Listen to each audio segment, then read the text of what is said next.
मुझे याद है कि गुड़गांव से लगता हुआ एक गांव जिसका नाम फरूख नगर है, वहां से एक 12 साल का लड़का नवीन अपने माता पिता के साथ मुझे दिखाने आया। नवीन को हमेशा छींक आती रहती थी, नाक बहती रहती थी, आंखों में जलन, खुजली और आंसू आते रहते थे। यह लक्षण उसकी रोजमर्रा की जिंदगी को प्रभावित कर रहे थे और उसके माता पिता के लिए भी परेशानी बने हुए थे। तब उन्होंने आसपास के कोई लोकल डॉक्टर से परामर्श करके इसकी दवाई दिलवाई। नवीन के माता पिता के हिसाब से उसे दवाई का कुछ फायदा तो हुआ, लेकिन जैसे ही दवाई बंद करते थे वैसे ही तकलीफ दोबारा वापस आ जाती थी और टाइम के साथ उनकी जो तकलीफें हैं वो बढ़ रही थी। साथ ही अब उसको सांस लेने में भी परेशानी महसूस होने लगी थी। मेरे किसी पेशेंट की सलाह के बाद उसके माता पिता ने नवीन को लेकर मेरे पास आए।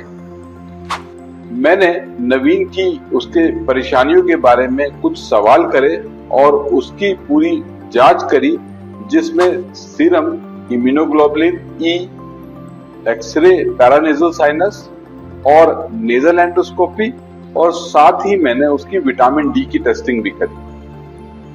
इन टेस्ट के बाद मैंने उनको बताया कि नवीन की नाक में एलर्जी है और उसे एलर्जी जब होती है जब हमारी जो प्रतिरक्षा प्रणाली है या एलर्जिक इम्यूनिटी है वो हानि रहित पदार्थों के लिए अधिक प्रतिक्रिया करती है। मैं नवीन और उसके माता पिता को स्किन प्रिक एलर्जिक टेस्ट के बारे में बताया। उन्हें समझाया कि यह टेस्ट में संभावित एलर्जन में एक बूंद त्वचा पर रखी जाती है और उसे एक छोटी सी सुई के साथ त्वचा पर हल्के से एक स्क्रैच करा जाता है। अगर त्वचा पर लाल, उभरी, खुजली हुई जगह बनती है तो इसका मतलब व्यक्ति को उससे एलर्जी है। उसके माता पिता इस टेस्ट की प्रक्रिया को समझकर सहमत हो गए और हमने नवीन का स्किन प्रिक एलर्जिक टेस्ट की तैयारी करी। सबसे पहले हमने उसके हाथ पर सलाइन की एक बूंद और हिस्टामिन नामक केमिकल की एक बूंद रखी और उसको एक सुई से स्क्रैच किया। 15 मिनट के बाद नवीन का हिस्टामिन वाली जगह पर खुजली महसूस हुई। वहां त्वचा पर लाली और उभरी हुई खुजली वाली जगह बन गई। इसके बाद हमने एक एक करके 153 एलर्जन की एक बूंद रखी और उसको उसी तरह से नीडल से स्क्रैच करके 20-25 मिनट बाद सभी एलर्जन की जगह को इस तरह की त्वचा में लाली या उभरी हुई खुजली के लिए निरीक्षण किया और एक स्किन प्रिक एलर्जिक टेस्ट की रिपोर्ट तैयार करी, जिसमें हमने संभावित एलर्जन या एलर्जिक कारकों की पहचान करी। अब यह स्किन प्रिक एलर्जिक टेस्ट के आधार पर हमने नवीन और उसके माता पिता को यह बताया कि नवीन को किन किन एलर्जन से एलर्जी है और हमें इसके लिए हम क्या कर सकते हैं। इन एलर्जन या एलर्जिक कारकों से बचने के लिए हमने नवीन को कुछ सुझाव दिए ताकि नवीन के लक्षण कम से कम हो सके और परेशानी जो आगे आने वाली है उसका वो सामना कर सके।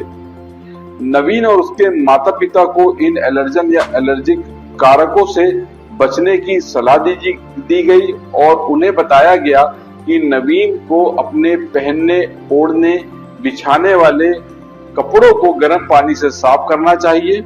नवीन के कमरे में कम से कम सामान रखना चाहिए। नवीन के कमरे को अच्छी तरह से सफाई करनी चाहिए और बार बार सफाई करनी चाहिए।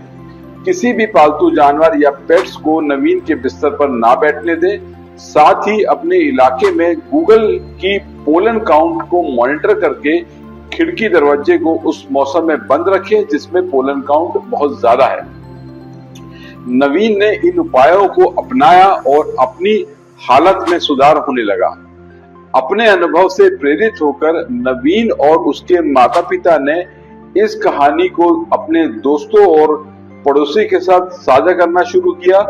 उन्होंने समझाया कि स्किन प्रिक टेस्ट से उनकी एलर्जी या एलर्जी कारकों की पहचान करके और अन्य लोगों को भी इस टेस्ट के माध्यम से सही निदान या उपचार प्राप्त करने के लिए प्रोत्साहित किया। मुझे उम्मीद है कि आप इस स्किन प्रिक टेस्ट की इंपॉर्टेंस को समझ चुके होंगे कि किस तरह से एलर्जन या एलर्जी कारकों की पहचान करके उनसे बचने के उपाय को हम सुनिश्चित करके आपकी मदद कर सकते हैं, जिससे आपको एलर्जिक राइनाइटिस की परेशानी से जीवन भर के लिए मुक्ति मिल सके।